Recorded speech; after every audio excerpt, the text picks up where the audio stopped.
ಮಾಡ್ತಿದ್ದೀರಾ, ಏನೇನೆಲ್ಲ ವ್ಯಾಪಾರ ಮಾಡ್ತೀರಾ, ಎಷ್ಟು ವರ್ಷದಿಂದ ಸೇಲ್ಸ್ ಅಂದ್ರೆ ಕಮರ್ಷಿಯಲ್ ಟ್ಯಾಕ್ಸ್ ಅನ್ನ ಕಟ್ಟಬೇಕು ಅಂತ ಹೇಳಿ ನಿಮಗೆ ನೋಟಿಸ್ ಕೊಟ್ಟಿದ್ದಾರೆ, ಎಷ್ಟು ಲಕ್ಷಕ್ಕೆ ಕೊಟ್ಟಿದ್ದಾರೆ ಮತ್ತೆ ಎಷ್ಟು ದಿನದ ಒಳಗಾಗಿ ಕಟ್ಟಬೇಕು ಅಂತ ಹೇಳಿದ್ದಾರೆ? ನನ್ನ ಹೆಸರು ಪ್ರಶಾಂತ್ ನಾಯ್ಕ ಅಂತೇಳಿ.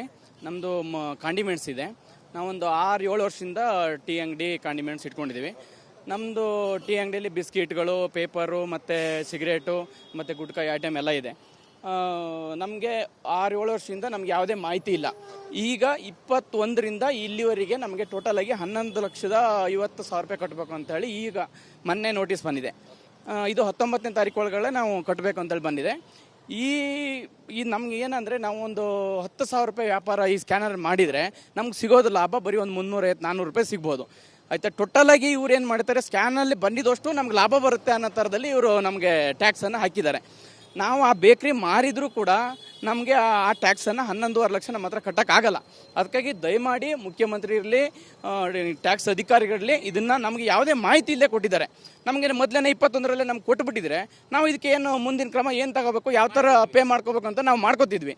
ಯಾವುದೇ ಮಾಹಿತಿನೂ ಇಲ್ಲ. 3 ವರ್ಷದ ಒಂದೇ ಸರಿ 11.5 ಲಕ್ಷ ರೂಪಾಯಿ ಕಟ್ಟಬೇಕು ಅಂತ ಕೊಟ್ಟಿದ್ದಾರೆ. ಇದು ಕಟ್ಟೋಕ್ಕಾಗಲ್ಲ. ದಯವಿಟ್ಟು ನಮ್ಗೆ ಈ ಟ್ಯಾಕ್ಸ್ ಇದು ಇನ್ವೆಸ್ಟ್ ಬಂದಾದಮೇಲೆ ನಮ್ಮ ಮನೆಯವರಿಗೆ ನಮಗೆಲ್ಲ ಹುಷಾರೇ ಇಲ್ಲ ಅಂತ ನಮ್ಗೆ ಭಯ ಸ್ಟಾರ್ಟ್ ಆಗಿಬಿಟ್ಟಿದೆ. ಹೆಂಗೆ ಕಟ್ಟೋದು ಇದನ್ನು? ಅದ್ರ ಜೊತೆ ನಾವು ಒಂದು ಬ್ಯಾಂಕಲ್ಲಿ ಲೋನ್ ಮಾಡಿರ್ತೀವಿ. ಈಗ ಒಂದು ಅಂಗಡಿ ಮಾಡ್ಬೇಕಂದ್ರೆ ಲೋನ್ ಮಾಡಿರ್ತೀವಿ. 10 ಲಕ್ಷ, 5 ಲಕ್ಷ, 2 ಲಕ್ಷ, 3 ಲಕ್ಷ ಒಂದೊಂದು ಮುದ್ರಾ ಲೋನ್ ಇದರಲ್ಲಿ ಎಲ್ಲ ತೊಗೊಂಡಿರ್ತೀವಿ. ಅದನ್ನೇ ಕಟ್ಟೋಕ್ಕಾಗ್ತಾಯಿಲ್ಲ. ನಾವು ಅದನ್ನೇ ಪೆಂಡಿಂಗ್ ಇಟ್ಕೊಂಡಿದ್ದೀವಿ. ಇದನ್ನ ಹೆಂಗೆ ಕಟ್ಟೋದು? ದಯವಿಟ್ಟು. ನನ್ನ ಹೆಸರು ಪ್ರಶಾಂತ್ ನಾಯ್ಕ ಅಂತೇಳಿ, ಮಂಜುನಾಥ ಕಾಂಡಿಮೆಂಟ್ಸ್ ಅಂತ, ನಾಗರಬಾವಿಯಿಂದ. ತಾವು ಏನು ಅಂಗಡಿಯನ್ನು ನಡೆಸ್ತೀರಾ, ಎಲ್ಲಿದೆ ಮತ್ತು ಎಷ್ಟು ವರ್ಷಗಳ ಶೋಕಾಸ್ ಅಂದರೆ ಎಷ್ಟು ವರ್ಷಗಳ ಅಮೌಂಟನ್ನು ಕಟ್ಟಬೇಕು ಅಂತ ಶೋಕಾಸ್ ನೋಟಿಸ್ ಕೊಟ್ಟಿದ್ದಾರೆ? ಸರ್, ನಮ್ಮ ಹೆಸರು ಹರೀಶ್ ಅಂತ. ನಾವು ಬೊಮ್ಮನಹಳ್ಳಿಯಲ್ಲಿ ಇರೋದು. ನಮ್ಮದು ದಿನಸಿ ಅಂಗಡಿ ಇರೋದು. ನಾವು ನಾರ್ಮಲ್ ಹಾಲು, ಮೊಸರು ಅದೆಲ್ಲ ಮಾರ್ತೀವಿ. ಸೊ ನಾನು ಬೇಕು ಅಂದಾಗ ಫ್ರೆಂಡ್ಸ್ ಹತ್ರ ಇಸ್ಕೊಳೋದು 10,000 ಇಲ್ಲ 5,000 ಆ ಥರ ಇಸ್ಕೊಳೋದು ಅದೆಲ್ಲ ಆಗಿ ಇವಾಗ 1 ಕೋಟಿ ಟ್ರಾನ್ಸಾಕ್ಷನ್ ಆಗಿದೆ. ಸೊ 1 ಕೋಟಿಗೆ ಇನ್ನೂ ನನಗೆ ಇಷ್ಟು ಟ್ಯಾಕ್ಸ್ ಅಂತ ಬಂದಿಲ್ಲ. ಬಟ್ ಅದಕ್ಕೂ ಮುಂಚೆನೇ ನಾನು ಬಂದಿದ್ದೀನಿ ಇಲ್ಲಿ, ಏನೋ ಒಂದು ಹೆಲ್ಪ್ ಆಗುತ್ತೆ ಅಂತ. ಬಟ್ ಇದು ನನ್ನ ಹತ್ರ ಏನು ಲೈಕ್ ನನಗೆ ಗೊತ್ತೇ ಇಲ್ಲ ಇದೇನು ಹೆಂಗೆ. ನಾರ್ಮಲ್ ಸ್ಕ್ಯಾನರ್ ಅಲ್ವಾ, ಸ್ಕ್ಯಾನರ್ ಹತ್ರ ಮಾಡಿಸ್ಕೊತಾ ಇದ್ವಿ. ಒಂದೇ ಅಕೌಂಟ್ ಇರೋದು, ಒಂದೇ ಅಕೌಂಟಲ್ಲಿ ಸ್ಕ್ಯಾನ್ ಮಾಡಿಸ್ಕೊತಾ ಇದ್ವಿ, ಎಲ್ಲ ತೊಗೊತಾ ಇದ್ದೆ. ಸೊ ಇವಾಗ ನೋಡಿದ್ರೆ ಈ ಥರ ಲೈಕ್ ಬರ್ಡನ್ ಆಗೋಗಿದೆ. ಇದು ಏನು ಮಾಡಬೇಕಂತ ಸಿಚುವೇಶನ್ ಗೊತ್ತಿಲ್ಲ. ಸೊ ಇದು ಫಸ್ಟಿಂದಾನೇ ನಮಗೊಂದು ಇನ್ಫಾರ್ಮೇಷನ್ ಇದ್ದಿದ್ರೆ ಚೆನ್ನಾಗಿತ್ತು. ನಾವು ಏನಿದೆ ಅದು ಕರೆಕ್ಟಾಗಿ ಪೇ ಮಾಡಿಕೊಂಡು ನಾವು ಸೇಫಾಗಿರ್ತಾ ಇದ್ವಿ. ನಿಮ್ಮ ಹೆಸರು ಹೇಳಿ ಸರ್. ಹರೀಶ್. ನಾವು ಏನು ಅಂಗಡಿಯನ್ನು ನಡೆಸ್ತಾ ಇದ್ರೆ ತಮಗೆ ಎಷ್ಟು ಹಣವನ್ನು ಕಟ್ಟಬೇಕು ಅಂತ ನೋಟಿಸ್ ಕೊಟ್ಟಿದ್ದಾರೆ ಸರ್? ಸರ್, ನಮ್ಮ ಹೆಸರು ಕೃಷ್ಣ ಅಂತ. ನಾವು 4 ವರ್ಷದಿಂದ ಕಾಂಡಿಮೆಂಟ್ಸ್ ಮಾಡ್ತಾ ಇದ್ದೆ. 4 ವರ್ಷದಿಂದ. ಈಗ ನಮಗೆ ಇದುವರೆಗೆ ಯಾವುದು ಏನು ಹೇಳಲಿಲ್ಲ, ಏನೋ ವಿಷಯನೇ ಗೊತ್ತಿಲ್ಲ. ಇವಾಗ 20 ಲಕ್ಷ ಚಿಲ್ಲರೆ ನಂಗೆ ಕಟ್ಟಕ್ಕೆ ಬಂದಿದೆ. ಅದು ನಾವು ಹೆಂಗೆ ಕೊಟ್ಟೋದು ನಮ್ಗೆ ವಿಷಯ ಗೊತ್ತು. ನಮಗೆ ಒಂದು ಬಿಸ್ಕೆಟ್ ಮಾಡ್ರೆ 50 ಪೈಸೆ ಸಿಗುತ್ತೆ ಸರ್. ಒಂದು ಪ್ಯಾಕೆಟ್ ಹಾಲು ಮಾಡ್ರೆ 50 ಪೈಸೆ ಸಿಗುತ್ತೆ. ಆ ಲಾಭ ಇಟ್ಕೊಂಡು ಟೀ ಮಾಡ್ರೆ ನಮ್ಗೆ 1 ರೂಪಾಯಿ. ನಾವು 50 ರೂಪಾಯಿ ಟೀ ಮಾರಲ್ಲ, ಒಂದು 10 ರೂಪಾಯಿ ಮಾರೋದು. ಆ 1 ರೂಪಾಯಿ ಲಾಭ ಇಟ್ಕೊಂಡು ನಾವು ಸಂಸಾರ ನಡೆಸ್ತಾ ಇದ್ದೀವಿ. ಅದರಲ್ಲಿ 20 ಲಕ್ಷ ಕಟ್ಟಿ ಅಂದರೆ ನಾವು ಎಲ್ಲಿಂದ ತಂದು ಕಟ್ಟೋದು? ನಮಗೆ ಬದುಕೋಕ್ಕಾಗ್ತಾಯಿಲ್ಲ. ಇದಕ್ಕೆ ಏನಾದ್ರು ಒಂದು ಮುಖ್ಯಮಂತ್ರಿಗಳು ಪರಿಹಾರ ಕೊಡಬೇಕು ನಮ್ಗೆ. ಇಲ್ಲ ಅಂದರೆ ಕಷ್ಟ. 15 ದಿವಸದೊಳಗೆ ನೀವು ಕೊಡಬೇಕಂತ ಹೇಳಿದ್ದಾರೆ. 15 ದಿವಸದೊಳಗೆ ಹೇಳಬೇಕು ನಮಗಂತ ಹೇಳಿದ್ದಾರೆ. ನಾವು ಎಲ್ಲಿ ಹೇಳೋದು? ನಮ್ಗೆ ಇದ್ರ ಬಗ್ಗೆ ಅನುಭವ ಇಲ್ಲ. ನಾವು ಅದಕ್ಕೆ ನಮ್ಮ ಅಧ್ಯಕ್ಷರ ಹತ್ರ ಬಂದು ಕೇಳ್ತಾ ಇದ್ದೀವಿ, ಕಣ್ಣೀರು ಹಾಕ್ತಾ ಇದ್ದೀವಿ. ನಮ್ಗೆ ಏನು ಮಾಡಬೇಕಂತ ಗೊತ್ತಾಗ್ತಿಲ್ಲ. ನಮ್ಗೆ ಇದಕ್ಕೆ ಸಿದ್ದರಾಮಯ್ಯ ಅವರು ಪರಿಹಾರ ಕೊಡಬೇಕಷ್ಟೇ. 20 ಲಕ್ಷ ಮೇಲೆ ಕೊಟ್ಟಿದ್ದಾರೆ. ನಿಮ್ಮ ಹೆಸರು ಹೇಳಿ ಸರ್, ಎಲ್ಲಿ ನಿಮ್ಮ ಅಂಗಡಿ ಹೇಳಿ? ನನ್ನ ಹೆಸರು ಕೃಷ್ಣ ಅಂತ, ತುರಹಳ್ಳಿಯಲ್ಲಿ ಅಂಗಡಿ, ಉತ್ತರಹಳ್ಳಿ ಹತ್ರ.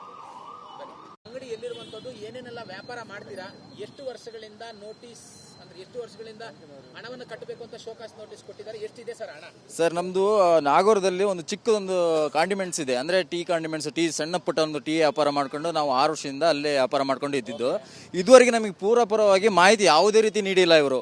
ಈ ಥರ ನಿಮಗೆ GST ಬರುತ್ತೆ, SST ಬರುತ್ತೆ, ಯಾವುದೇ ರೀತಿ ಮಾಹಿತಿ ನೀಡಿಲ್ಲ. ಇವು ಏಕಾಏಕಿ ಕೊಟ್ಟಂಥ ಒಂದು ನೋಟಿಸ್ ಇದು.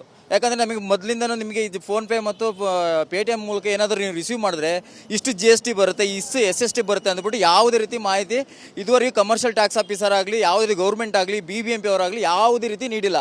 ಏಕಾಏಕಿ ನಮಗೆ ಈ ಥರ ನೀಡಿದ್ದಾರೆ. ಇದು ನನಗೆ 40 ಲಕ್ಷ ಬಂದಿದೆ. ನಾನು ಇದುವರೆಗೆ ಸಂಪಾದನೆ ಮಾಡಿರೋದು ನಮ್ಮ ಅಂಗಡಿಯಲ್ಲಿ ಬಂದ್ಬಿಟ್ಟು ಇಲ್ಲ ಅಂತಂದ್ರೂ ಒಂದು 2ರಿಂದ 5 ಲಕ್ಷ ಮಾಡಿರ್ಬೋದು. ಇದು 1 to 3 ಬಂದಿದೆ. ಏನು ಟ್ರಾನ್ಸಾಕ್ಷನ್ ಮಾಡಿದ್ದೀವಿ ನಾವು? 1 ರೂಪಾಯಿ ಒಂದು ಮ್ಯಾಚಸ್ ತೊಗೊಂಡ್ರು, ಒಂದು ಸಿಗರೇಟು ಅಥವಾ ಗುಟ್ಕ ಏನೇ ತೊಗೊಂಡ್ರು ಅದು ಟ್ರಾನ್ಸಾಕ್ಷನ್ ಮಾಡ್ತಾರೆ. ಆ ಟ್ರಾನ್ಸಾಕ್ಷನ್ ಮೇಲೆ ಇವರು GSTನ ನಮಗೆ ನೋಟಿಸ್ ಕಳಿಸಿದ್ದಾರೆ. ಇದು GSTನೋ ಅಥವಾ SSTನೋ ಅಥವಾ ಟ್ರಾನ್ಸಾಕ್ಷನ್ ಟ್ಯಾಕ್ಸ್ ಅಂತ ಗೊತ್ತಾಗ್ತಿಲ್ಲ. ಓವರ್ ಆಲ್ ಟ್ರಾನ್ಸಾಕ್ಷನ್ ಆಗಿರೋದಕ್ಕೆ ನಮಗೆ ಇವತ್ತು GST ಟ್ಯಾಕ್ಸ್ ಆ್ಯಡ್ ಮಾಡಿದ್ದಾರೆ. ಖಂಡಿತ ಇದು ಕಟ್ಟೋಕ್ಕಾಗದೇ ಇರೋವಂಥದ್ದು ಅಮೌಂಟ್ ಆಗಿದೆ. ಖಂಡಿತ ಇಲ್ಲಿ ನನಗಂತಲ್ಲಿ ಇಲ್ಲಿ ಬಂದಿರೋ ಪ್ರತಿಯೊಬ್ಬರಿಗೂ ಕೂಡ ಇದೇ ರೀತಿ ಟ್ಯಾಕ್ಸ್ ನಮಗೆ ಬಂದಿದೆ. ಖಂಡಿತ ನಾವು ಇದು ಕಟ್ಟೋಕ್ಕೆ ಚಾನ್ಸಸ್ಸೇ ಇಲ್ಲ. ಇದು ಅಧಿಕಾರಿಗಳ ಒಂದು ಏನಪ್ಪ ಅಂತಂದ್ರೆ ಬೇಜವಾಬ್ದಾರಿ ಅಂತ ಹೇಳ್ಬೋದು.